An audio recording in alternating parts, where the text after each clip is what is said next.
ውድ የጥለስ ሚዲያ ቤተሰቦች ሰላም ጤና ይስጥልን። ይህ በጥለስ ሚዲያ ባሳየ ደርቤ የሚቀርበው የነሐሴ 5 ቀን 2018 ዓ.ም የዘወትር ዝግጅታችን ነው። በዛሬው ዝግጅታችን በርካታ መረጃዎችን ወደ እናንተ የምናደርስ ይሆናል። አብይ አህመድ ስልጣን እንዲያስረክብ አንዳንድ ሀገራት እየጠየቁ ይገኛሉ።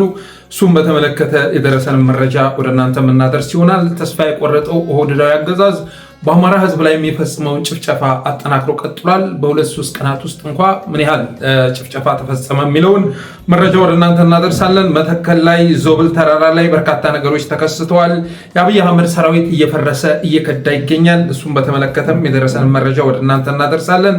የአዲስ አበባ ጉዳይ የኦህዴድን ደጋፊዎች ያስደነገጠና የአብይን መጨረሻ የገለጠ ሆኗል። እሱን በተመለከተም የደረሰንን ጥንቅር ወደ እናንተ የምናደርስ ይሆናል እና ከጠቃቀስናቸው መረጃዎች ጋር አዳዲስ ጉዳዮችን ይዘን መጥተናል። ስለዚህ ጠለስ ሚዲያን ሰብስክራይብ በማድረግ ሜምበር በመሆን ስቲከሮችን በማበርከት አብራችሁ ትቆዩ ዘንድ በአክብሮት ጋብዘን በቀጥታ ወደ ዕለቱ ፕሮግራም እናልፋለን።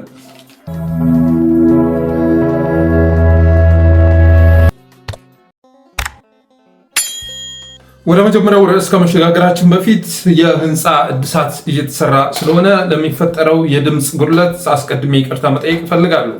ይህም ብዬ ወደ መጀመሪያው ርዕስ ሲሸጋገር በአንድ ጠቅላይ ሚኒስተር የሚዘወረው የኢትዮጵያ ፖለቲካ ለተቃዋሚዎች ይቅርና ለፓርቲው አመራሮች ሳይቀር ሙሉ ለሙሉ መዘጋቱን የብልጽግናን የፌዴራልና የክልል አመራሮች አነጋግረው ያረጋገጡት የምዕራቡ ዓለም መሪዎች አብይ አህመድ ላይ ጫና መፍጠር መጀመራቸው ተሰምቷል። አብዛኛው የፓርቲው አመራሮች ኢትዮጵያ ያለችበትን የስቃይ ሁኔታ የሚረዱና ከዚያም ችግሯ ወጥታ ማየት የሚወዱ ቢሆንም እንደ ፓርቲም ሆነ እንደ መንግስት በሚዘጋጁ መድረኮች ላይ ለአብይ የማይመች ሀሳብ ካነሱ ከስልጣን የሚባረሩና የሚታሰሩ አልፎ ተርፎም የሚገደሉ መሆናቸውን በኢትዮጵያ ምድር ላይ የአባት ቤት ሲዘረፍ አብረህ ዝረፍ በሚል አቋም ከተደራጁ የሴፍቲኔት አደረጃጀቶች ውጭ ተቃዋሚ ፓርቲዎች አለመኖራቸውን ከኢትዮጵያ ሰማይ ስር ህግና ስርዓት እየፈረሰ መምጣቱን ህዝቡ በሙሰኞች ተዘርፎ ባዶ እጁ መቅረቱን ከፍተኛ የሆነ ሀብት ከኢትዮጵያ ወደ ውጭ እየሸሸ መሆኑን ከአዲስ አበባ ውጭ ያሉት ክልሎች በአማጽያን መሞላታቸውን ብሎም እኒህ ብረት ያነሱ ኃይሎች አገዛዙን ለመገሰስ እየተንቀሳቀሱ መሆናቸውን የተረዱት የምዕራቡ ዓለም መሪዎች ኃይለማርያም ደሳለኝን ብቻ ሳይሆን ህወሓትን በቃችሁ ብለው ስልጣኑን ለአብይ እናስረከቡት ሁሉ አብይንም ሻንጣህን ብሸክፍ ጥሩ ነው ማለት መጀመራቸው ታውቋል።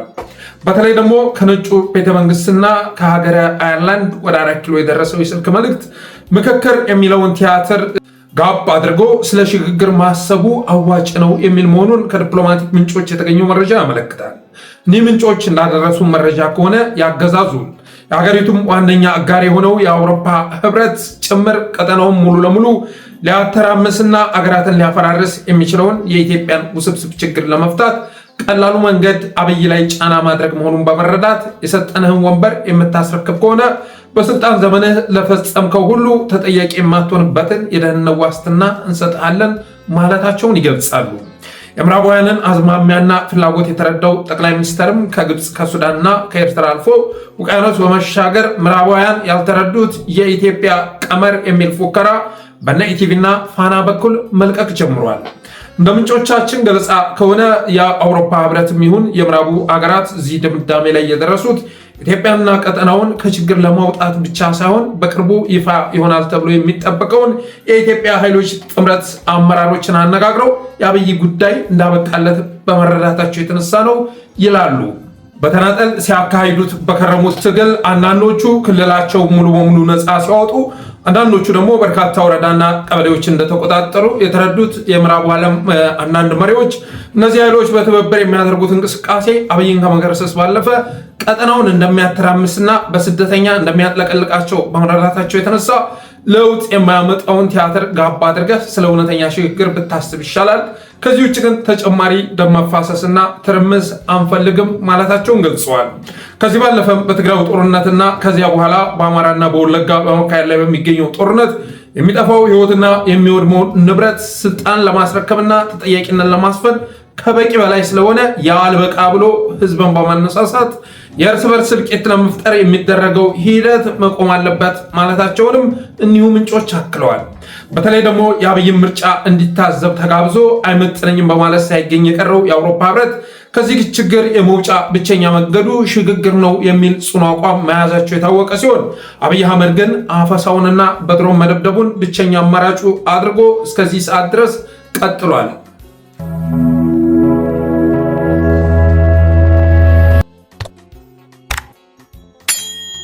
ከዲፕሎማቲክ ምንጮች የተገኘውን መረጃ መሰረት በማድረግ አሜሪካና አየርላንድን ጨምሮ የአውሮፓ ህብረትም ጭምር አብይ አህመድ ስልጣን እንዲያስረክብ እና ስለ እውነተኛ ሽግግር እንዲያስብ ጫና እያደረጉ መሆኑን ሰምተናል። ብቸኛ አማራጩም ይሄ ነው ብለን እናስባለን። የኢትዮጵያን ስቃይ መቀነስ ካስፈለገ፣ ቀጠናው እንዳይተራመስ፣ አገር እንዳይፈርስ ከተፈለገ የመጀመሪያው እና ቀላሉ ነገር አብይ አህመድ ስልጣን እንዲያስረክብ ጫና ማድረግ ነው። በነገራችን ላይ የብልጽግና አመራሮችም የሚፈልጉት ይህንን ነው። እንደውም ከላይ በደረሰን መረጃ መሰረት አድርገን እንዳቀረብ ነው እዚህ ድምዳሜ ላይ የደረሱት አመራሩንም ጭምር አነጋግረው ነው። አመራሮቹ ራሱ ፓርቲው ራሱ ታፍኗል። መናገር የማይችልበት ሁኔታ ተፈጥሯል። ለአብይ አህመድ ከማጨብጨብ ባለፈ ማሰብ የማይችሉበት ያሰቡትን ነገር መናገር የማይችሉበት ሁኔታ ተፈጥሯል እና ለሀገር ይጠቅማል፣ ኢትዮጵያን ከችግር ያወጣል ብለው የሚያስቡትን ነገር ቢናገሩ ወዲያው እርምጃ እንደሚወሰድባቸው ያውቃሉ። ስለዚህ የኢትዮጵያ የፖለቲካ ስነ ምህዳር ከአንድ ሰው ውጭ ከአብይ አህመድ ውጭ ላለው በሙሉ ተዘጋግቷል። ይህንንም በመረዳታቸው የተነሳ አማጽያን ወደ ትብብር መግባታቸውን በመረዳታቸው የተነሳ ያን ትብብር ደግሞ አብይ አህመድ ሊያስቆመው እንደማይችል ስላረጋገጡ አብይ አህመድ ምክክር የሚል ስያሜ የሰጠውን ቲያትር አቁመህ ስለ ሽግግር ማሰብ ይገባሃል ማለታቸው ተሰምቷል። ይህም ትክክለኛ መፍትሄ ነው ብለን እናስባለን። ይህም ብለን ወደ ቀጣው ስንሸጋገር ተስፋ የቆረጠው ኦህዴዳዊ አገዛዝ በአማራ ላይ የሚፈጽመው ግድያና ጭፍጨፋ ተጠናክሮ ቀጥሏል። በዚህ 2 ቀን እንኳን በትናንት የጠለስ ሚዲያ ዝግጅት እንዳቀረብኩት አንድ ከሀገር አሜሪካ የመጣ ዲያስፖራ ከአዲስ አበባ ጎዳና ላይ ታፍሶ ወደ እስር ቤት ከተጣለ በኋላ ጳውሎስ አምባቸው የተባለ ዲያስፖራ ማለት ነው የኦህዴድ ኃይሎች በፈጸሙበት ድብደባ ሕይወቱ ማለፉን መሰረት ሚዲያ ዘግቦ ነበር። በተመሳሳይ መልኩ ትናንት በጠለስ ባቀረብነው መረጃ ላይ አንድ እናት የቦኩ ሚካኤል አካባቢ ናዝሬት ማለት ነው አንድ እናት ልጇ በመታፈሱ የተነሳ ነሐሴ 2 ታፈሰ እና ልጇን ለማስመለስ ብዙ ጥረት አደረገች። እንደማይሳካ ስትረዳ ነሐሴ 3 ቀን ራሷን አጥፍታ መገኘቷን ገልጸን ነበር። ገደሏት ነው የሚባለው። ራሷን አጠፋች ልንል አንችልም። እንደ አባትም እንደ እናትም ሆና ያሳደገችውን ልጇን ወደ ጦርነት ሲወስዱባት ያለ ፍላጎቷ ማለት ነው ልጇን ለማስለቀቅ ጥረት አደረገች እና ህይወቷን እንደነጠቋት ስትረዳ ከዚህ በኋላ መኖር ትርጉም የለውም ብላ ራሷን እንዳጠፋች በትናንቱ መረጃችን አድርሰን ነበር። ከዛ በኋላ ደግሞ 3 ወጣቶች ወደ ጉራጌ ዞን እየገቡ ባለበት ሰዓት ላይ ከተሳፈሩበት ሚኒባስ እንዲወርዱ ተደርገው በግፍ ተገለዋል። ወንድሞቻችን ፎቶቸው ይዘገነናል። ፎቶቸውን ስመለከት እኔ ትናንትና አልቅሻለሁ። በጣም ነው ያሳዝኑኝ። በተለይ ደግሞ የመካከለኛው ልጅ ላይ ፊት ላይ የምታነቡት ሐዘን፣ ጭንቀት የመጨረሻ ወደ እናንተ የመጋባት ኃይል አለው እና እነዚህ ወንድሞቻችንም ፋኖ ናቸው በሚል ምክንያት ከመኪና ካወረዷቸው በኋላ ረሽነዋቸዋል። የሚገርመው ነገር ደግሞ አስከሬናቸው ማንሳት ከልክለው 3 ቀን ሙሉ ጅብና አራዊት ሲበላው ነበር ይላል የደረሰ መረጃ። ተመስገን ጌታቸው፣ የታገሱ አሰግደውና ግዛው ግርማዬ የተባሉ 3 አማራዎች ፋኖ ናቸው በሚል ምክንያት ጉራጌ ዞን ላይ ከመኪና እንዲወርዱ ተደርጎ ተረሽነዋል፣ በግፍ ተገለዋል። ሌላው እንግዲህ ወለጋ አንገር ማለት ነው። ትናንት ወዳ አንገርጉትን ወለጋ አንገርጉትን በገዳ ኮመንዶ 30 የአማራ ንጹሃን መረሸናቸው ተሰምቷል። ወለጋ አንገርጉትን በገዳ ኮማንዶ 30 የአማራ ንጹሃን ተረሽነዋል። በመንደር 4፣ በመንደር 3፣ በመንደር 12፣ በመንደር 2፣ በመንደር 14 የሚኖሩ አማራዎች ቤት ለቤት እየዞሩ ገዳ ኮማንዶ የሚባለው የሽመልስ አብድሳ ኮማንዶ እንደረሸናቸው ተሰምቷል።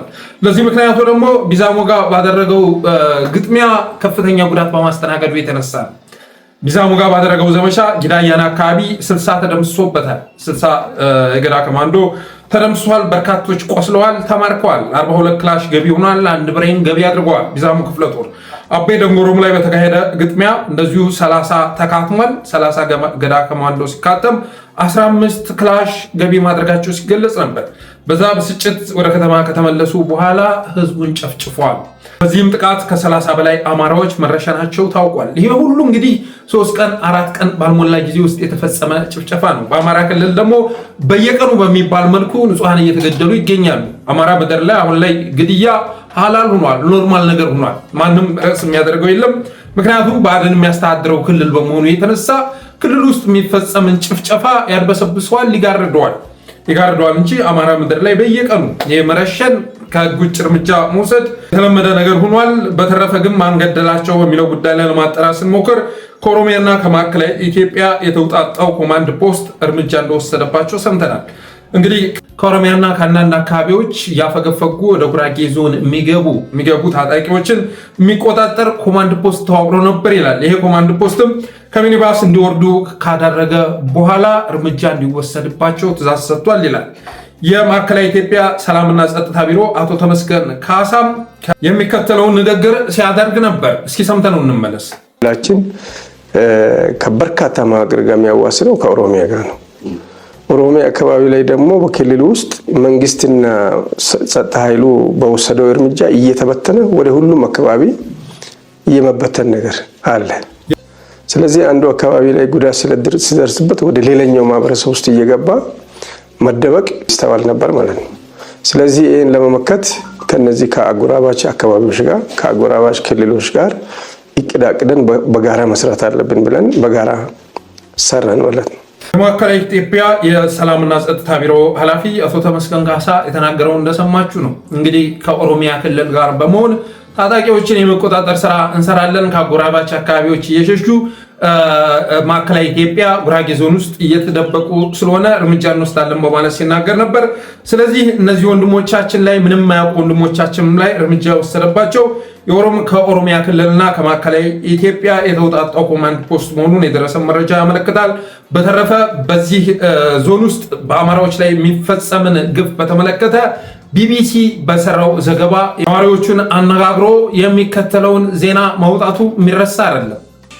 በማዕከላዊ ኢትዮጵያ ክልል ጉራጌ ዞን ከሰኔ 2016 ዓመተ ምህረት ወዲህ ከ100 በላይ የአማራ ብሔር ተወላጆች በሽብር ተጠርጥረው ሲታሰሩ ስጋት ያደረባቸው ነዋሪዎች ደግሞ አካባቢውን ለቀው መሸሻቸውን ለቢቢሲ ተናገሩ። በዞኑ አበሽጌ ወረዳ ፋኖ ናችሁ፣ የፋኖ ክንፍ ናችሁ፣ ፋኖን በገንዘብ ትደግፋላችሁ በሚል የጸጥታ ኃይሎች ድብደባና እንግልትን ጨምሮ ማንነትን የለየ እስር እየፈጸሙ መሆናቸውን አመልክተዋል። በተለይም በዳርጌና ዋልጋ የቀበሌ ከተሞች ላይ የአማራ ብሔር ተወላጆች ማንነታቸው ተለይቶ እንደታሰሩ ባልደረባችን ካሳይ ዳምጤ ያነጋገረቻቸው የታሳሪ ቤተሰቦችና ነዋሪዎች ተናግረዋል። ከባለ ሀብት እስከ ቀን ሰራተኛ፣ ከፖለቲከኛ እስከ ወጣት፣ ከባጃጅ ሹፌር እስከ ሞተረኛ ድረስ እንደታሰሩ አንድ አካባቢውን ለቀው የወጡ ነዋሪ ተናግረዋል። በግብርና ላይ የተሰማሩ አንድ ነዋሪ በአካባቢው በሸኔ ታጣቂዎች ስጋት ምክንያት ማህበረሰቡ በመንግስት ይሁንታና ህጋዊ ፈቃድ መሳሪያ እንደታጠቀ ጠቁመው እኛን እንጠብቃቸዋለን በሚል መሳሪያ እንዲፈቱ ትዕዛዝ እንደተሰጣቸው ተናግረዋል። ለነዋሪው በስብሰባ ላይ የመሳሪያ ማስረከቢያ ቀነ ገደብ ቢሰጥም ቀኑ ሳይደርስ ማህበረሰቡን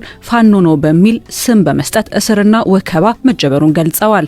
እንደሰማችሁት ነው እንግዲህ የቢቢሲን ዘገባ። ይሄ ኮማንድ ፖስት ከተዋቀረ ጊዜ አንስቶ በጉራጌ ዞን የሚኖሩ አማራዎችም ዋጋ ሲከፍሉ እስር ቤት ሲታጎሩ ነው የከረሙት። አንዳንዶቹ እስከ 200 ሺህ ብር እስከ 500 ሺህ ብር እየከፈሉ ከእስር ቤት ሁሉ ለመውጣት ጥረት ሲያደርጉ ነበር። በመቶዎች የሚቆጠሩ የአማራ ተወላጆች ማለት ነው በዞኑ የሚኖሩ እስር ቤት ውስጥ ፍርድ ቤት ሳይቀርቡ ለአመታት ታስረው መክረማቸው የሚዘነጋ አይደለም። ይህን ሲያደርግ የነበረው ኮማንድ ፖስት ነው። በተለይ በዋናነት ደግሞ በኦሮሚያ ክልል የሚመራው በኦህዴድ የሚመራው ኮማንድ ፖስት ነው ወንድሞቻችንን ሲያሰር የነበረው፣ ሲያሰቃይ የነበረው፣ ሲዘርፍ የነበረው አሁን ደግሞ ነፃ እርምጃ እየወሰደ የሚገኘው በዋናነት ኦህዴድ የሚመራው ኮማንድ ፖስት መሆኑ መታወቅ መቻል አለበት። በተረፈ መፍትሄው ምንድን ነው? በትብብር ማሸነፍ ነው። ሌላ ምንም አማራጭ የለም። ማልቀስ ዋጋ የለውም። ትናንት ከነበርንበት አስተሳሰብ ወርደን ዛሬ ላይ ይህን ሀሳብ ለማቀንቀን የተገደር ነው። ስለ ትብብር 24 ሰዓት ርዕስ አድርገን የምንጮው በተለያዩ ፕላትፎርሞች ኦህዴድ መሸነፍ ያለበት አገዛዝ ስለሆነ ነው። ግዴታ መሸነፍ አለበት። ነገ የሚመጡ ነገሮችን ዘንግተናቸው አይደለም። በተለያዩ ኃይሎች መካከል ትብብር ሲፈጠር ነገም ቻሌንጅ ይከሰታል፣ ትግል ይቀጥላል። ግን ደግሞ ይህ አገዛዝ መሸነፍ አለበት። ይሄ ርኩስ አገዛዝ ከመጣ ጊዜ አንስቶ የኢትዮጵያ ምድር የደም ምድር ያደረገ አገዛዝ መሸነፍ ስላለበት ነው። ሌላ የግል ጥቅም ስለተጠበቀ ምናምን አይደለም። እንደዛ አይደለም። እኔ ይሄን ሀሳብ በማቀንቀኔ ዋጋ ከፈልኩ እንጂ ያገኘሁት ቅንጣት ታክል ምስጋና ራሱ የለም። ይሄን ነግራችኋለሁ። አንድ እንኳን እኔ ከትግራይ ክልል ደውሎ ቴንኪ ያለኝን ሰው አላስታውስም፣ እውነን ለመናገር ማለት ነው። አንዳንዶቹ ከትግራይ በሚላክ ክፍያ ተቀጣሪ እንደሆንኩ ስለሚወሩ ማለት ነው። እንደዛ አይደለም። የኔ ተቀጣሪነት ለአማራ ሕዝብ ነው። የአማራ ህዝብ እየተፈጸመበት ያለውን ግፍ ስላየው ነው። ዛሬ በአዲስ አበባ ጉዳይ ላይ እንዲተባለ እየተባለ ሲወራጭ እናያለን። ይህንን ከተገነዘብኩን የዓመታት ተቆጥረዋል።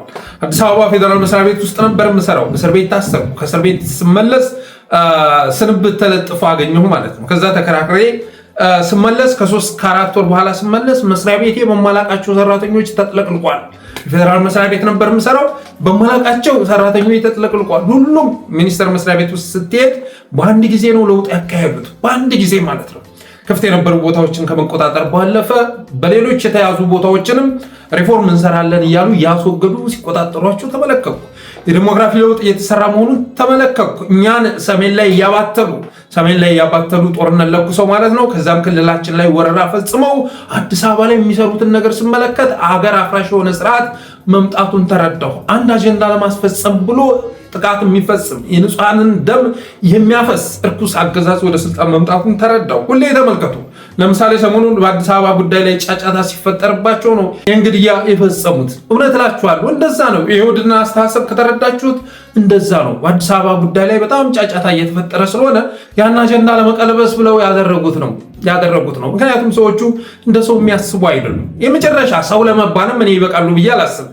ኦህዴድ ውስጥ ያሉ ሰዎችን በፍጹም እንደ ሰው ልጅ መመልከት ራሱ የሚቻል አይደለም። ምክንያቱም ለህይወት ያላቸውን ትርጉም ስትመለከቱ፣ ለሀገር ያላቸውን ትርጉም ስትመለከቱ ቅንጣት ታክል ሀገራዊ ፍቅር የሌላቸው፣ ፈሪሃ እግዚአብሔር የሌላቸው፣ ምንም አይነት ሰው ለመባል የሚያስችሉ ነገሮችን በሙሉ ውስጣቸው ውስጥ የሌለ ጉዶች በመሆናቸው የተነሳ ይህ ስብስብ የግድ መሸነፍ አለበት ብዬ በማመኔ የተነሳ ነው ይህን ሀሳብ ላለፉት 3 ዓመታት ሳቀነቀን የነበረው።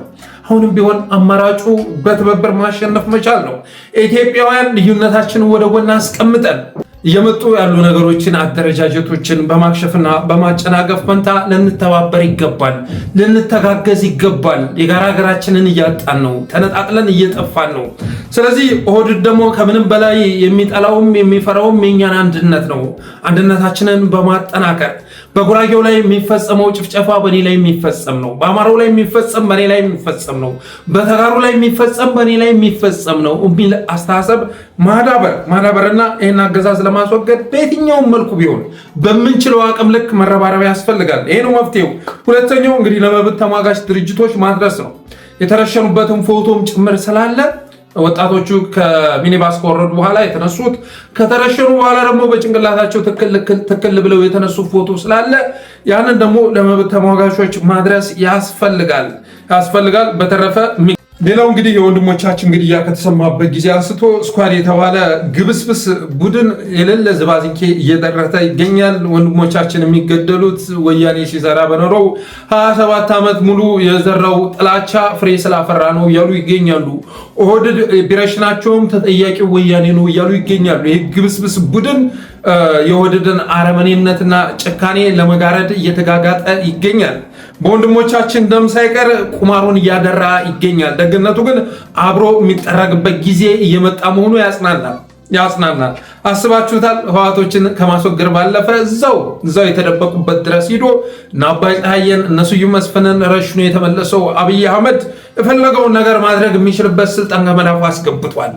ግን ስልጣኑን መጠቀም የፈለገው ደግሞ አማራን ለማውደም ነው። ኦሮሚያን ለመጥቀም ብቻ ሳይሆን አማራን ለማውደም በመሆኑ የተነሳ የሚገልበትን ስልጣን በመጨበጡ የተነሳ ነው እና ማን እየገደለን እንዳለ እናውቃለን። በተረፈ አቦይ ስብሃት ሰሞኑን ቃለመጠይቅ አድርጓል። ማረሚያዊ ላይ ቀርቦ ቃለመጠይቅ አድርጓል። እስካሁን ድረስ ሲነዙ የነበሩ ትርክቶችን ለማስተካከል ያደረገው ጥረትም ይበል የሚያሰኝ ነው። የሚጠቅመው ይሄ ነው። ስትራቴጂክ አጋር መሆን እንችላለን።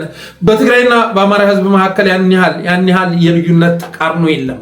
እንኳን በትግራይና በአማራ ይቅርና በኢትዮጵያ ብሔር ብሔረሰቦች በኦሮሞና በተጋሩ በኦሮሞና በአማራው መካከል እንደ ህዝብ ተቃርኖ የለም። ኤሊቱ ጋር ግን ያለው ልዩነት አብሮ ለመኖር የማያስችል ነው።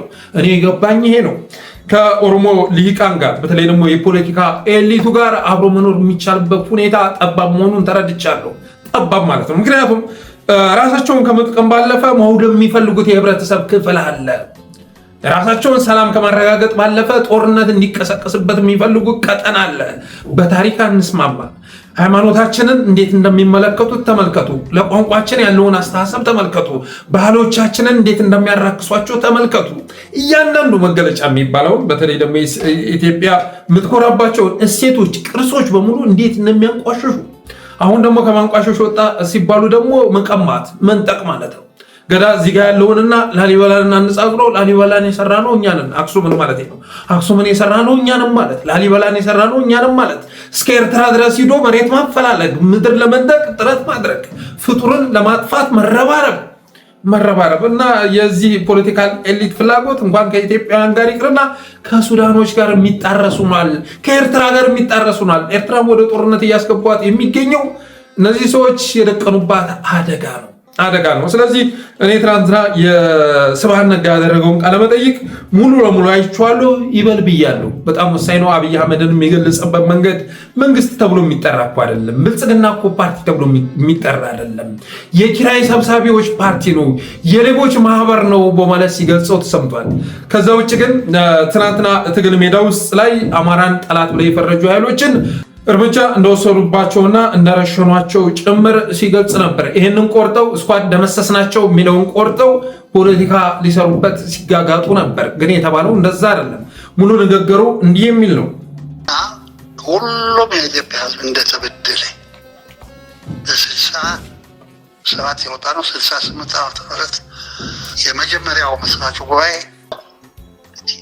ትግራይ ብቻ ነው የተጨቆነው አላለም። የተጨቆነው አማራ ህዝብ ስልጣን ላይ ሳይወጣ ህዝብ ይጨቁናል። የኢትዮጵያ ህዝብ ስልጣን ይዞ ያውቃል። የአማራ ህዝብ ስልጣን ይዞ ያውቃል። የአማራ ህዝብ ይጨቁናል። ስልጣን ይዞ ያውቃል። ምንስ ማቴሪያል ነበረው? ስንት ታንክ ይሰራ ነበር በአመት?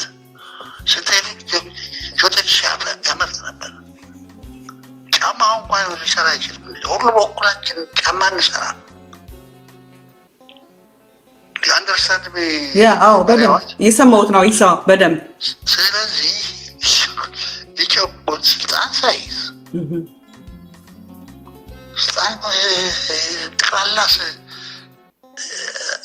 በስላሴ የለም እኮ አፄ ምኒልክ ልንገርሽ፣ አፄ ምኒልክ ሲናደዱ ሲቆጡ እምዬ ማርያምን ነው መሀላቸው ዓለም ያውቀዋል።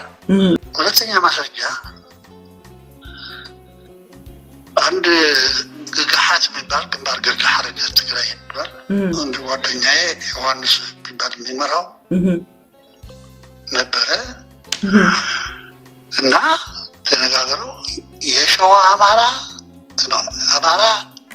ጨቋኝ ነው፣ የሚበድለን ያለ የአማራ ህዝብ ነው፣ በተለይ የሸዋ አማራ አሉ። እነ ግግሓት ማለት ነው። ግግሓት ግንባር ገድሊ ሓርነት ትግራይ ዮሐንስ ትግራይ ማለት የሚመራው የአማራ ህዝብ በተለይ የሸዋ አማራ ካሉ በኋላ እንጠንቀቅ ብለን እንምታቸው፣ እንደምሰሳቸው ተመሰስናቸው። አማራ ህዝብ በተለይ የሸዋ አማራ ጠላታችን። ይህንን ስላሉ ደመሰሳችኋቸው የአማራ ህዝብ። ኦኬ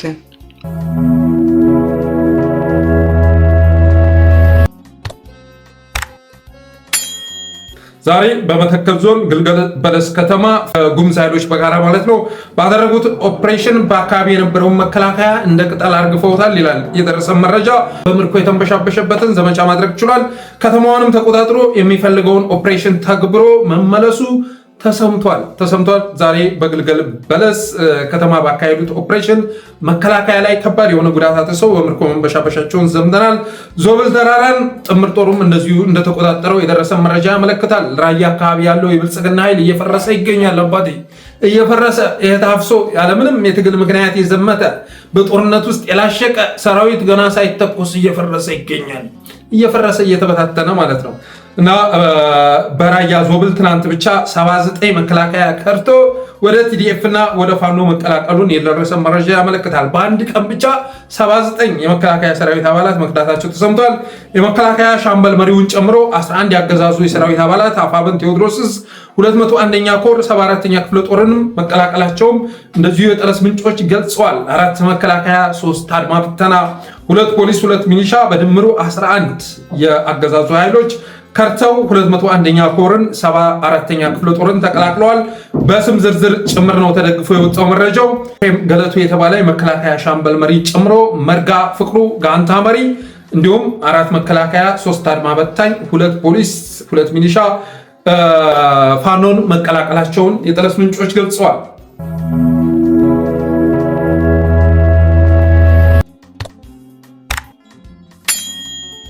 ሌላኛው ርዕስ የአዲስ አበባን ጉዳይ ይመለከታል። እንግዲህ የአዲስ አበባ ጉዳይ በአዲስ አበባ ጉዳይ ላይ ኦህዴድ እያራመደው የሚገኘው አቋም የኦህዴድ ደጋፊዎችን ያስተነገጠ ተብሎ ሊገለጽ የሚችል ነው። የኦህዴድ ደጋፊዎችን ከመጠን በላይ ያስተነገጠ አቋም እያራመደ ይገኛል። ቤት የሰጣቸውን፣ ኮንዶሚኒየም የሰጣቸውን፣ ቪላ የሰጣቸውን ሁሉ ያስተነገጠ አቋም፣ ዋጋ የለውም የተሰጠን ቪላ የተሰጠን ህንፃ የሰራነው ህንፃ ዋጋ የለውም ብለው እንዲያስቡ የሚያደርግ ውሳኔ እየወሰነ ይገኛል። የአብይ የመጨረሻ ዓላማ የገለጠ ተብሎ ሊገለጽ የሚችል ነው እና አብይ አህመድ መጨረሻ ላይ ኦሮሚያን የመገንጠል ታላቋ ኦሮሚያን የመፍጠር ዓላማ እንዳላቸው ያሳየ ነው። አልሸሹም፣ ዞራሉ ነው። ባለፈው የሰጠውን ቃለ መጠይቅ አይታችሁ ከሆነ እኛ እንገነጠልም ሌላውን ነው የምንገነጥለው ማለት ነው የተናገረው። ሊዳ ላይ ሂድ ኢትዮጵያ ማለት እኮ ኦሮሚያ ናት። ስለዚህ እኛ እንደ ሀገር እንቀጥላለን እሄዳለሁ የሚል ግን መሄድ ይችላል ነው። ይሄን አስተሳሰብ የሚያራምዱት ደግሞ ሂዳት በለው እንዲሄድ አድርገው የሚል አስተሳሰብ እየተመሩ መሆናቸው ይታወቃል። በተረፈ ዋና እንደ መከራከሪያ የሚያነሱት ነጥብ አዲስ አበባ በኦሮሚያ እምብርት የምትገኝ ከተማ ናት የሚል ነው። አዲስ አበባ በኦሮሚያ የተከበበች ከተማ ናት ይሏል። ለዚህማ እኮ ኦሮሚያ በኢትዮጵያ የተከበበች እኮ ነች አይደል? የተከበበች ክልል ናት። ስለዚህ በኦሮሚያ እንደራደርም ይበሉ ኢትዮጵያውያን ማለት ነው። በእኛ የተከበበች ስለሆነች ኦሮሚያ የኛ ናት ብለው ጥያቄ ማንሳት አለባቸው ማለት ነው። እንዴት ነው እየተሰበ የሚገኘው? እና ዋና መከራከሪያ እያደረጉ ያሉት ግን አዲስ አበባ በኦሮሚያ እምብርት የምትገኝ ከተማ ናት፣ የተከበበች ነው። የተከበበችው ደግሞ በሸዋ ነው፣ በሸዋም ጭምር ነው። ከዛ ውጭ ግን አዲስ አበባን ከፌዴራል መቀመጫነት አውርዶ የክልል ለማድረግ የሚደረገው እንቅስቃሴ ሌሎች ብሔር ብሔረሰቦች እንዲቆጡና ወደ ትግል እንዲወጡ ከማድረግ በዘለለ ፋይዳ አለው ተብሎ አይታሰብም። ሁሉንም ትመኛለህ፣ ሁሉንም ታጣለህ። አይኖ ህንፃ ተከፋፍለህ ጨርሰሃል። ይሄ ህንፃ አንተ፣ ይሄ እኔ ተባብላችሁ ተከፋፍላችሁ ጨርሳችኋል። ባልሰራችኋት ከተማ ተሰርታ ያገኛችኋትን ከተማ ለመቀራመት አሰፍሰፋችኋል። ኦህዴዶች ፍላጎታቸው ያ ነው፣ ግን ይሳካላችኋል ተብሎ አይታሰብም። እንኳን አነቃችኋቸው። አሁን ይሄ ዜግነት ፖለቲካ አራምዳለሁ ምናምን የሚል ግብስብስ ቡድን የሚያወራው አጀንዳ አይኖረውም። እነ ግርማ ሰይፉ ሳይቀር እንዲህ አንገታቸውን ደፍተው እየተከታተሉ ይገኛሉ። እነዩም መሳፍንት ብዙ ጊዜ ቢዚ ነኝ ከሰኞ እስከ ቅዳሜ፣ ዛሬ እሁድ ስለሆነ ሚል ፖስት ባለፈው አጋርቶ ነበር። ከሰኞ እስከ ቅዳሜ እኮ ሆቴል ውስጥ ነው የምታሳልፈው። ሆቴል ውስጥ የብልጽግናን ድግስ በማድመቅ የሚያሳልፈው እነዩም መሳፍንት የተራቡ ካድሬዎች መጥተዋል። እነ ብርሃኑ ነጋ ጠገብ ብለው ትንሽ ገለል ሲሉ የተራቡ ጅቦች መጥተዋል። እና አሁንም ለአዲስ አበባ እየተሞገቱ ያሉት እነዚህ አይደሉም። የዜግነት ፖለቲካ እናራምዳለን፣ የመሀል ሀገር ፖለቲካ ነው የምንከተለው ምናምን የሚሉት ኃይሎች አይደሉም እየተከራከሩ የሚገኙት። የሚከራከሩት ሶማሌዎቹ ናቸው፣ ሲዳማ ነው፣ አፋሩ ነው ከደቡብ የመጡት ኢትዮጵያውያን መሆናቸው ይታወቃል። ብልጽግናም ማነው ብአዴንም አንገቱን ደፍቶ ኦህዴድ የሚናገረውን የኦህዴድን ጥፋት እየላሰ መሆኑን ሰምተናል። በተረፈ አዲስ አበባን የብቻዬ ካላደረግኩ ብሎ የሚጋጋጠው አገዛዝ በጎን በኩል ደግሞ ልዩ ዞን የተሰጠው የአገው ሕዝብ ታጋይ ሆኖ ተከስቷል። ልዩ ዞን የተሰጠው የአገው ሕዝብ ታጋይ ሆኖ ተከስቶላችኋል። ኦህዴድ ትናንት ባደራጃቸው ፓርቲዎች በኩል የአገው ሸንጎ፣ የአገው ለፍትህና ለዲሞክራሲ ፓርቲ፣ የአገው ምሁራን ማህበር፣ የቅማንት ያዊና የህምራ አገው ማህበረሰብ ወኪሎች አገውን ራሱ ለሁለት ከፈሉት ማለት ነው። የህምራ አገው ማህበረሰብ ወኪሎች የአገው ህዝብ ወዳጆች በሚል መጠሪያ ማለት ነው። ወዳጆች የተባሉት ኦህዴዶች ናቸው። የአገው ህዝብ ወዳጆች እነማን ናቸው? ኦህዴዶች ተፈራርመው ትናንትና የአገው መብት መከበር ያለበት የራሱን በራስ የማስተዳደር መብቱ ሊጠበቅለት ይገባል የሚል መግለጫ አውጥተዋል። አዲስ አበባን ቀለጣጥፌ ካልበላው የሚለው ኦህዴዳዊ አገዛዝ አንድ የፌዴራል መቀመጫ እንኳን ሊኖር አይችልም ብሎ ግብግብ የገጠመው ሆዳም ቡድን የአገው ህዝብ ወኪልና ታጋይ ሆኖ ተከስቷል። ደግነቱ ግን እስከ ክሊኮቹ የሚጠራግበት ቀን እየመጣ ነው። እስከ ክሊኮቹ የሚጠራረግበት ቀን እየመጣ ነው። ምንም ጥርጥር የለውም። አብን በለው፣ ብአዴን በለው፣ ሸንጎ በለው፣ ስፓድ በለው፣ ወሎ ህብረት በለው የኦህዴድ ግብስብሶች በአጠቃላይ ባቸው ላይ ለፈጸሙት ክህደት ይቅርታ የሚጠይቁበት በህግ ተጠያቂ የሚሆኑበት ጊዜ እየመጣ ነው። የሚጠረቡበት ስል ሌላ ትርጉም የለውም። በህግ ተጠያቂ የሚሆኑበት እና አነሳ ጉዳት ያደረሱት ጥቃት የፈጸሙት ደግሞ ይቅርታ የሚጠይቁበት ቀን እየመጣ ነው ማለት ይቻላል። የኦህዴድ ቡድኖች በሙሉ አሁን ላይ እያበቃላቸው ይገኛል። አመራሩ ከአብይ ጀርባ እየሸሸ እያፈገፈገ ይገኛል። ሚዲያ ላይ እየወጣ ተከራከር እንደነ ድና ሙፍቲ በቲክቶክም እየወጣ እነ ቴዲ ሃዋሳ መድረክ ላይ እየቀረብክ ተከራከር። ልክ ጀዋር እንደሚያደርገው ሁሉ እናንተም የውይይት መድረክ ማዘጋጀት አለባችሁ የሚል ትዕዛዝ ቢሰጥም አመራሩ ተግባራዊ ሊያደርግ አልቻለም። አንነካካም ብሎ ራሱን መጠበቅ ጀምሯል። አባቴ አሁን ስርዓቱን ለመታደግ መነፋደፋቸውን አቁሟል። በአብይ የሚመራውን አገዛዝ ማትረፍ እንደማይቻል ተረድተው እነሱም ማኖ ሊያስነካቸው ጥረት ሲያደርግ ራሳቸውን መከላከል ጀምረዋል። እንደዚህ አይነት ነገር ውስጥ እንገባ አንችልም፣ እየመጣ ካለው ኃይል ጋር አንላተምም ብለው አስቸግረዋልና አመራሮቹ ራሳቸውን እየጠበቁ ባለበት ሁኔታ ግን ተላላኪዎቹ በዚህ መልኩ መግለጫ እያወጡ ቢሆንም አብረው ግን የሚጠረጉበት ጊዜ እየመጣ ነው ማለት ይቻላል። ሌላው እንግዲህ አዲስ አበባን በተመለከተ የነ ጀዋር የነ ሽመልስ አብዲሳ አስተሳሰብ የነ አብይ አህመድ አስተሳሰብ አዲስ አበባ የፌዴራል ከሆነች የኦሮሞ ህዝብ ያምጻል የሚል ነው። ዋራባውት የአዲስ አበባ ህዝብ አያምጽም? እንዴት እንደናቁት እኮ ያንን የሰለጠነ ህዝብ እኮ እንዴት እንደናቁት። ኦሮሚያ ላይ የምትቀሰቅሱትን አመጽ እኮ አዲስ አበባ ላይ ልትቀሰቅሱት ትችላላችሁ። ጀዋር በራሱ ምንም አይነት አመጽ ማቀጣጠል እንደማይችል ተረጋግጧል። ጀዋር መሐመድ ፎርዛት ማተር እነ ሽመልስ አብዲሳ ጋር እየሰራ መሆኑ መታወቅ አለበት። ይሄ ብልጣብልጥ ተኩላ የሆነ ፍጥረት ቀላል ስራ እየሰራ እንዳይመስላችሁ። አብይ አህመድን ገሸሽ አድርጎ ስልጣን ለመረከብ እየተንደፋደፈ ውስጡን እየተሳበ ይገኛል። ትለፊያታለሽ እንጂ አትከብሪያት እንዳለው አርበኛው በፍጹም አይሳካልህም። የኢትዮጵያን መከራ ስቃይ ታረዝመው ይሆናል እንጂ አንተ ወደ ስልጣን ልትመጣ አትችልም። በዚህ አስተሳሰብ የአዲስ አበባን ፖለቲካ ፊንፊኔ እያልክ እያራገብክ እንደገና ወደ ስልጣን መጥተህ አንተ ጋር እንደገና 20-30 ዓመት የሚያባክን ህዝብ ሊኖር አይችልም። እና እየተባለ ያለው ግን አዲስ አበባን የፌዴራል ካደረግን የኦሮሞ ህዝብ ያምጻል፣ ቄሮ ወደ አደባባይ ወጥቶ ጥፋት ያደርሳል ነው የሚባለው። እዛ አካባቢ ሊቀሰቀሱት ያሰባችሁትን አመፅ አዲስ አበባ ላይ ቀለል ብታደርጉለት አፈነውን የአዲስ አበባ ህዝብ ብዙ ህመም አለው፣ ብዙ ስቃይ አለው፣ ብዙ ሊያወጣው የሚገባ ቁጣ በውስጡ መኖሩ መታወቅ መቻል አለበት እላለሁ። በተረፈ አዲስ አበባን የአንድ ክልል ለማድረግ እየተጋጋጠ የሚገኘው አገዛዝ ደብረ ዘይት ላይ የኢትዮጵያ አየር መንገድን ትልቁን አየር መንገድ እየገነባ መሆኑ ይታወቃል። ይህን ነገር ፓርቲዎች ልታስቆሙ ይገባል፣ በጭራሽ ልታስቆሙ ይገባል። አዲስ አበባ የፌዴራል አይሆንም ብሎ የከለከለ አገዛዝ እንዴት ነው ደብረ ዘይት ላይ የሚገነባውን አየር መንገድ የኢትዮጵያ የሚያደርገው? ደብረ ዘይት ላይ የሚገነባው አየር መንገድ ዋናውን የቦሌ አየር መንገድ የሚሰለቅጥ የኢትዮጵያ አየር መንገድ ነው። ይህን መረዳት ያስፈልጋል ኢትዮጵያውያን። እኔ ባለፉት ጊዜያት በጣም ብዙ ፕሮግራም ሰርቼበታል ይህን ጉዳይ።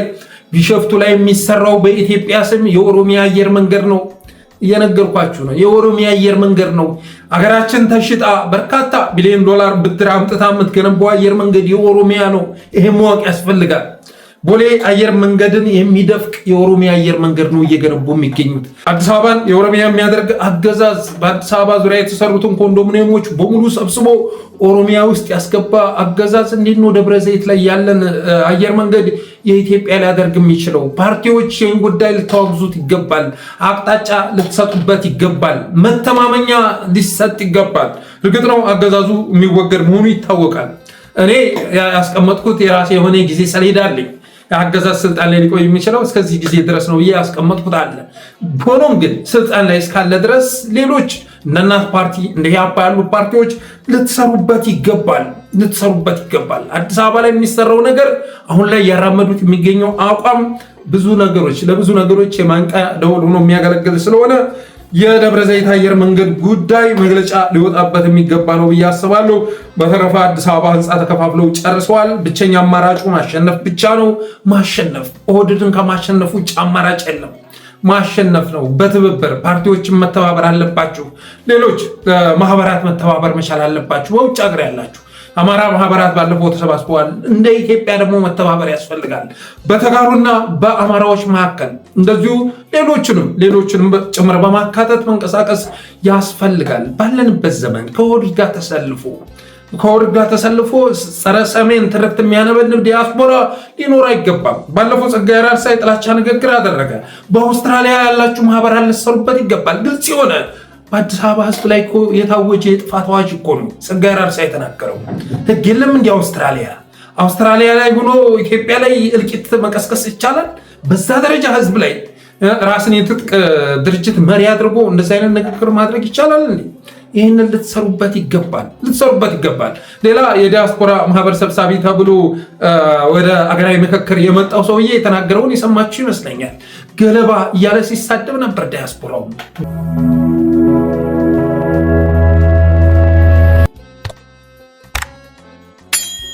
ምክክሩን በተመለከተ እና ማስረሻ ሰጤ ጃል ሰኝን ጭምር የሚያስንቅ ሆኖ ተከስቷል። ጃል ሰኝ እንኳን በሱ ልክ አልተንቀዠቀዠም። አይኑን ነብረር አድርጎ ይወጣና ትግል ሜዳ ውስጥ ገብቶ የአማራ ሴቶች ላይ ሲቀልድ የነበረው ማስረሻ ሰጤ እንደ ታጋይ አሁን ይህንን የወደቀ ምክክር ሊያገነው ሲሞክር እየታየ ይገኛል እና ሰሞኑን በፋና እየቀረበ በኢቲቪ እየቀረበ ፕሮፓጋንዳ የሚሰራው እሱ ሆኗል። ይህንን የወደቀ በአደን እንኳን የናቀውን የተጠየፈውን ምክክር ትልቅ ቁም ነገር አድርጎ እነ ጃል ሰኝ የማይናገሩትን ንግግር ያደረገ ይገኛል። ይህ ሰውዬ ህዝብ ጋር ተጣልቷል እንዲህ ትላላችሁ? የአማራ ህዝብ ጋር ተጣልቷል እንዲህ? ትናንትና አይኖ ኤሊቱ ጋር ተጣልቶ ተለያይቷል። በዚህ ደረጃ ግን በህዝብ ፍላጎት ላይ መረማመድ ምን ይሼ ነው? ነገ የምትኖረው ህዝብ ጋር ተቀላቅለህ አይደል እንዴ? ነው ሞቴም ህይወቴም ብልጽግና ጋር ነው ብለህ ተወራርደሃል እንደ ዳንኤል ክብረት።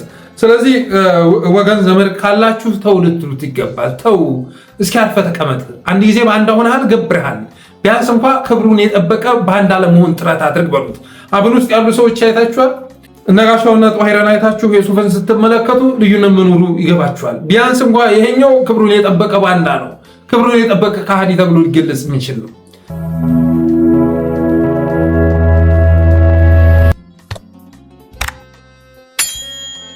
ሌላው እንግዲህ ዶክተር አምባቸውን የሚያስገድለው በተመሳሳይ መልኩ አዲስ አበባ ላይ ያራመደው አቋም መሆኑ ይታወቃል። ዶክተር አምባቸው ያኔ ምን ብሎ ነበር ወደ ስልጣን እንደመጣ ሰሞን የሚለውን እስኪ አይተን እንመለስ። አዲስ አበባ የኔ ነው የሚል ጽንፈኛ ኃይል ተፈጠረ። ይህንን ደግሞ አንቀበልም ብለን አቋም የያዝነው እኛ ነን። የአማራን ሕዝብ መብትና ጥቅም አሳልፈን በመስጠት ከማንም ጋር አንደራደር። በነገራችን ላይ ስንታገለኛ ለአማራም እንታገላለን፣ ለመላ ኢትዮጵያም እንታገላለን።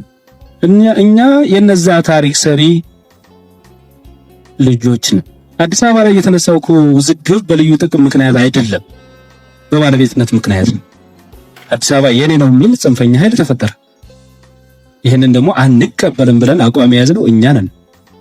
አዲስ አበባ የአዲስ አበባዎች የኢትዮጵያ ህዝቦች እና የሀገሪቱ ዋና ከተማና መናገሻ እንዲሁም የአፍሪካ መዲና ናት። በሕገ መንግስቱ መሰረት ኦሮሚያ ልዩ ጥቅም አለው ነው። ጀነራል አሳምነው ጽጌ እስኪ የተናገረውንም በዛው አይተን እንመለስ። አንዳንድ ጊዜ ኢትዮጵያ ውስጥ ከመኖሩ ይልቅ አማራ ክልል ውስጥ ከመኖሩ ይልቅ እዚህ ከመኖሩ ይልቅ ውጭ ሀገር ለኛ ቀሎ ይታያል። አሁን ዛትስ ዋይ የምንሰደደው ለዚህ ነው። ምክንያቱም በየትኛውም ዓለም አንዳንድ ጊዜ የማናስተናግዳቸው ክስተቶች እዚህ ኢትዮጵያ ውስጥ ይስተናገዳሉ።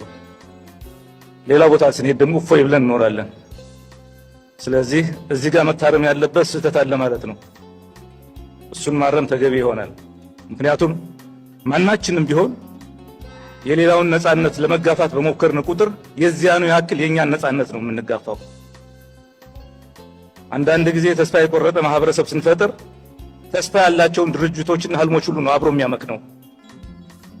ስለዚህ ተስፋ የቆረጡ ወጣቶችን፣ የተማሩ ወንድሞቻችን በምንም ይሁን በምን በታሪክ አጋጣሚ የተገናኙቻቸው ወገኖቻችን በሙሉ አቅፎ የሚይዝ የሚያስተባብር ሁኔታ መፍጠር በእጅጉ ጠቃሚ ነው። ለሁላችንም ማለት ነው፣ በእጅጉ ጠቃሚ ነው። እንደሰማችሁት ነው እንግዲህ ዶክተር አምባቸው በአዲስ አበባ ጉዳይ በፍጹም አንደራደርም፣ የአዲስ አበባ ጉዳይ ቀይ መስመር ነው፣ አዲስ አበባ የኢትዮጵያ ዋና ከተማ ናት፣ የአፍሪካ ህብረት መቀመጫ ናት በማለት እቅጩን ሲናገር ነበር። እና ይህንን ጉዳይ የአንድ ክልል ለማድረግ ጥረት እየተደረገ ቢሆንም እንጠራጠርበት አይደለም በማለት ተናግሮ ነበር። በተመሳሳይ መልኩ ጀኔራል አሳምነው ጽጌም ከትግራይ ጋር ተያይዞ ትግራዮችን ጸረ ሀገር አድርጎ መሳል ትክክል አይደለም። በኢትዮጵያ ታሪክ ውስጥ በዛ በኩል ጠላት ሲመጣ የነበረው በሰሜን በኩል ስለነበር ኢትዮጵያን ሲከላከል የነበረው ይሄ ህዝብ ነው እያለ ሲናገር ነበረ እና ኢትዮጵያን ሲጠብቅ የነበረ ህዝብ ነው። ህዝቡን አብሮ ማጠልሸት ተገቢ አይደለም እያለ እርማት ሲሰጥ ነበር። በተረፈ ግን ለአማራዎች ደግሞ ከኢትዮጵያ ይልቅ አሁን ላይ ወደ ውጭ ሀገር መሰደት ምቹ ሆኗል። በሌሎች ሀገራት ላይ የተሻለ ክብር እያገኙ ይገኛሉ። ለዚህ ምክንያቱ ደግሞ መኖር የማንችልባት ሀገር የሚፈጥር ስርዓት በመኖሩ የተነሳ ነው። ይህን ስርዓት ደግሞ መታገል ያስፈልጋል፣ በተደራጀ መልኩ መታገል ያስፈልጋል እያሉ ለአብይ አህመድ የማይጠቅም አቋም በማራመዳቸው የተነሳ 4 ልዩ ኃይሎችን 4 ኤሊት ፎርስ አሰልጥኖ አስገብቶ ጥቃት አድርሷል። በአማራ ምድር ላይ ጥቃት አድርሷል። እሱም በተመለከተ ገስግስ ጃናሞራ የሚገርም መረጃ ልኮልኛል። ራሱን አስችዬ የማቀርበው ይሆናል። ይሁንና ግን ናምባቸውንም ለጀነራል አሳምነው ጽጌንም ያስበላቸው በወቅቱ ሲያደርጉት የነበረው ንግግርና ሲፈጽሙት የነበረው ተግባር እንደሆነ ይታወቃል። ይህንንም በመረዳቱ የተነሳ ነው የአማራ ህዝብ ገዳይ ማች እያለ ሊከፋፈል ቢሞክርም ኦህዴድ ሁለቱም ጀግኖቼ ናቸው በማለት የኦህዴድን ቁማር ያከሸፈው ስለዛ ነው። አብይ አህመድም በቅርቡ ባደረገው ቃለመጠይቅ በጸጸት እየተንገበገበ እየተበሳጨ ምን አይነት አመለካከት ነው ገዳይና ሟችን ሁለቱንም ጀግና እያሉ ማወደስ? አንዱን የሟች ወገን ግማሾቻችሁ የገዳይ ወገን ሆናችሁ ተባርናችሁ እርስ በርስ ስትቧቀሱ በመኖር ፈንታ እንዴት ነው ሁለቱንም ጀግና ማለት የቻላችሁት እያለ ቁጭቱን ሲገልጽ እንደነበር የሚረሳ አይደለም መሆኑ በሶስተኛ ደረጃ በጠባሳነት አየዋለሁ። ክስተቱ ይበልጥ የሚያሳዝነው እና አሁንም ቆም ብለን ማየት የሚገባን ገዳይም ሟችም ሁለቱንም ኃይሎች በጀግንነት ያወሳ የፖለቲካል ዲስኮርስ የታየበት ነው።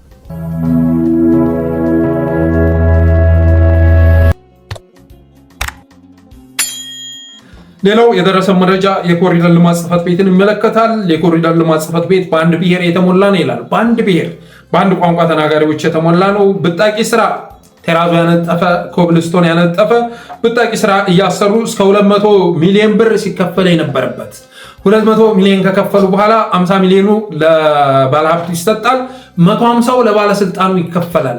ግርማ ሰይፉ የሚጮሁት ወደው እንዳይመስላችሁ፣ ለዚህ አገዛዝ የሚጋጋጡት ወደው እንዳይመስላችሁ፣ በርካታ ሚሊዮኖች መዝረፍ ችለው ነው። ይሄ መታወቅ መቻል አለበት። ስለዚህ በጣም በሙስና የበሰበሰ ተቋም በኢትዮጵያ ታሪክ ውስጥ እንደ ኮሪደር ልማት ጽሕፈት ቤት ታይቶ አይታወቅም ይላል የደረሰ መረጃ። 200 ሚሊዮን ይከፍላሉ፣ 50 ለባለሀብቱ፣ 150 ለባለስልጣኑ ይከፋፈላሉ ይላል። ሌላው በዚህ ከኮሪደር ልማት ጋር ተያይዞ አንድ ስቴዲየም ተገንብቶ ነበር። ትናንትና ይሄ ስቴዲየም ኳስ እየተጫወቱ ባለበት ሰዓት ላይ ጨዋታ እየተደረገ ባለበት ሰዓት ላይ መፍረሱን የሚያሳይ ቪዲዮ ተልኮልናል። ይኸው እንደምታዩት ነው። የአብይ አህመድ ግንባታዎች እንደዚህ ናቸው። በታሪክ የምንመሰገንባቸው በታሪክ የምንወሳባቸው እያለ ያሰራቸው ነገሮች በሙሉ አርቲፊሻል ሲንቴቲክ ተብለው የሚገለጹ እድሜ የለሾች በመሆናቸው የተነሳ መብራቱም ይቃጠላል። የአብይ አህመድ ጀንበር እየጨለመ እንደመጣ ሁሉ የአብይ አህመድ ብልጭልጭ የሰቀላቸውም የሚቃጠሉ ናቸው። ስቴዲየሙም ያው በምታው መልኩ እየፈራረሰ ይገኛል። አብይ አህመድ ሌብነትን በተመለከተ ንግግር አድርጓል። እርምጃው ማን ላይ እንደሚያርፍ አናቅም፣ ግን ሌብነትን እና ዝርፊያን ለማስቆም እየተንቀሳቀስ እንገኛለን። ተጠያቂነትን ለማስፈን ሰፊ ዘመቻ አውጀናል በማለት ተናግሯል። ይህን ንግግር ያደረገበትን ምክንያት ከመግለጻችን በፊት እስኪ አብይን ንግግር ሰምተን እንመለስ። ማን ላይ እንደሚያርፍ አላቅም። ማንም ላይ ቢያርፍ ግን ጠንከር ያሉ ስራዎች ይሰራል። እንደሰማችሁት ነው አብይ አህመድ ይህን ንግግር ማድረግ ያስፈለገው አሁን ላይ ባለሙያዎች፣ ቲም ሊደር፣ ኤክስፐርት፣ ዳይሬክተር የሚባሉት እስር ቤት እየገቡ የሚገኙት አመራሩን ማስጠንቀቅ በማስፈለጉ የተነሳ ነው። አንደኛ ቅድም እንዳልኳችሁ ከምዕራቡ ዓለም ሀገራትም የተለያዩ አውሮፓ ህብረትን ጨምሮ ማለት ነው አብይ አህመድ የሽግግር መንግስት እንዲያደርግ ጫና እያደረጉ ይገኛሉ። እነሱ ጋር ደግሞ አመራሩም ጭምር እየሰራ ነው ብሎ አብይ አህመድ ጠርጥሯል። ከዛ ውጭ ደግሞ መረጃ አሳልፎ በመስጠት ድሮ ጣልኮት የሚለውን የህወሓት ስርዓት ለመመለስ እየጣሩ ነው ብሎ አንዳንድ አመራሮችን ጠርጥሯቸዋል አብይ አህመድ። እንደ ኦሮሚያ ስንመጣ ልክ የኢትዮጵያ ተፋላሚ ኃይሎች በጋራ ዘመቻ ባወጁ ማግስት ኦሮሚያ ላይ አድማ በማነሳሳት ህዝባዊ አመፅ በመቀስቀስ አብይ አህመድን አስገድደው ስልጣን እንዲለቅ በማድረግ ከዛ ነጃዋርም ወደ መንበሩ በማምጣት ጀዋር ከሌሎች ከአማጽያን ጋር እንዲደራደር ለማድረግ ስራ እየተሰራ መሆኑን አረጋግጧል። አብይ አህመድ በስልጣኑ ከመጡበት የእናቱን ልጅ አይምርም። ኦሮሚያ ሆነ ማን ሆነ የሚምረው የለም አባቱ። ስለዚህ እነሱን ለማስፈራራት ሆን ብሎ ያደረገው ነው ይላል የደረሰ መረጃ። ብልጽግና የሌቦች ፓርቲ ነው።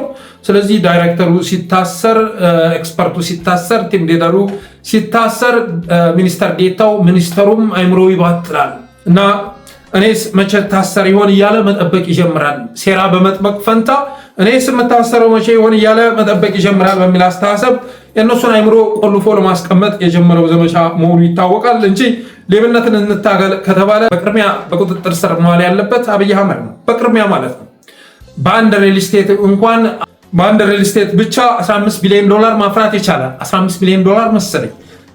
በአንድ ሪል ስቴት ብቻ ኢትዮጵያን በዚህ ልክ መመዝበር የቻለ በኢትዮጵያ ታሪክ ውስጥ አረመኔው ብቻ ሳይሆን ሌባው ጠቅላይ ሚኒስትር አብይ አህመድ ነው። የመጨረሻ ሌባ ማለት ነው። ብዙዎች ሐቀኛ ይመስላችኋል አብይ አህመድ። እንደ አብይ አህመድ ሌባ የሆነ ጠቅላይ ሚኒስትር በኢትዮጵያ ታሪክ ተከስቶ አይታወቅም። ለዛም ነው በነፃነት ሲዘርፍ ያየነው። ለዛ ነው ሲከራከርላቸው ነበር። የተወሰነ ፒቲካሽ ላይ የሚያጭበረብር ቢኖርም በስቴት ደረጃ ግን በመንግስት ደረጃ ግን ግዙፍ ተብሎ ሊገለጽ የሚችል ኮረፕሽን የለም፣ ሙስና የለም እያለ ሲከራከር የነበረ የሌቦች አለቃ ነው። ስለዚህ እርምጃ ይወሰድ ከተባለ በቅድሚያ ሊታሰር የሚገባው አብይ አህመድ ነው። የሸገር ከንቲባ በል፣ ሽመልስ አብዲሳ በል። ባለፈው ያፈራቸውን ሀብቶች ዝርዝር አምጥቼ በጠለስ ሚዲያ አቅርቤ ነበር እና ኬኛ ቢራን ጨምሮ በርካታ የወርቅ ማዕድኖች በቁጥጥር ስር የዋሉት በእነ አብይ አህመድ ነው። አብዛኞቹ የኢትዮጵያ የወርቅ ማዕድኖች በአብይ አህመድ ቁጥጥር ስር ናቸው እና ከወርቅ ኤክስፖርት ይህን ያህል ዶላር አገኘን እያለ የሚያቀርበው በጎን ደግሞ እያፈሰ ለዩናይትድ አረብ ኤምሬትስ የሚልከውን ሳይጨምር ነው። በአንድ ወቅት ፕሮፌሰር እስቃኤል ጋቢሳ መረጃ አድርሶን ነበረ። አብይ አህመድ ወደ ኤምሬትስ ሂዶ የአልጋ ወራሹን እናት ማግኘት ፈልጋለህ ይላል። በከረጢት ወርቅ ተሸክሞ ማለት ነው። ወርቅ ተሸክሞ ከዛ እናትየዋን እንዲያገኝ ካመቻቹለት በኋላ ሂዶ አሉ እግሯ ላይ ድፍት ብሎ እባክሽ እናቴ በልጅነቴ ሞታለች፣ እናት እንድትሆኝኝ እፈልጋለሁ፣ ያለ እናት ነው ያደግኩት፣ የእናት ፍቅር ያስፈልገኛል ምናምን ብሎ አሉ። እናት አለም ጡት ሁሉ ልጥባ ብሎ ነበር አሉ። እሺ ተነስ ልጄ ሲባል ጡት ሁሉ መጥባት አምሮ ነበር አሉ። አጭበርባሪ አይደለም? አጭበርባሪ ማለት ነው። ምክንያቱም ኤምሬትሱ መሐመድ ቢን ዛይድ ጋር አባቴ ያለው ግንኙነት በወንድምነትም የተመሰረተ እንዲሆን ስለፈለገ ነው ይህንን ያደረገው እና የዘርፊያ አለቃው አብይ አህመድ ነው ማለት ይቻላል። ከዛ ውጭ እና አዳነች አቤቤ፣ እነ ሽመልስ አብዲሳ፣ የሸገር ከንቲባ ሁሉም ሚኒስተር ያልተነካካ አይኖርም። ስለዚህ ሙስና መዋጋት ቢሆን ኑሮ ዋናው ዓላማ በቅርቢያ በቁጥጥር ስር መዋል ያለበት መስሪያ ቤቱን የሚመሩ ሚኒስትሮችና ሚኒስተር ዴኤታዎች መሆን መቻል ነበረባቸው። ከፒኤችዲው አንስቶ በዘርፊያ ፒኤችዲው ራሱ እኮ የተሰረቀ ነው አይደለም? የተሰረቀ እንጂ አብይ አህመድ 7ኛ ክፍል ላይ ትምህርት ያቋረጠ ሰው መሆኑ ይታወቃል። ስለዚህ ሙሰኛን መቆጣጠር ጀምረናል የሚለው ዋናው ዓላማ ሚኒስተሮች፣ ሚኒስተር ዴኤታዎች፣ የጦር መሪዎች ሌላ ነገር እንዳያስቡ። የጦር መሪዎችም ብዙ ሀብት አፍርተዋል፣ ብዙ ህንፃ ሰርተዋል። ስለዚህ ሌላ ነገር እንዳያስቡ አይምራቸውን ቆልፎ ለማስቀመጥ ሆን ብሎ የመጣ ዘመቻ መሆኑን ማወቅ ያስፈልጋል እላለሁ። በተረፈ የኢትዮጵያ ነፃ የምትወጣበት ድል በድል የምንበሻበሽበት ቀን እየመጣ ነው። ውድ ጠለስ ሚዲያ ቤተሰቦች ይህንን መዝግቡት። እየመጣ ነው ትላለህ ግን የምናየው ነገር የለም የሚል ቅሬታ እየተበራከተ ይገኛል። በየቀኑ ግን አዳዲስ ነገሮች መኖራቸውን አውቃለሁ እና በቅርቡም ብዙ ነገር ይከሰታል የሚል እምነት አለኝ። በተረፈ አብራችሁ ስለቆያችሁ አመሰግናለሁ። የጠለስ ሚዲያ ሜምበር ሰብስክራይበር በመሆን ስቲከሮችን ማበርከት ጠለስ ሚዲያን አበረታቱ ብዬ የዛሬ ዝግጅቴን እቋጫለሁ። ክበሩልኝ።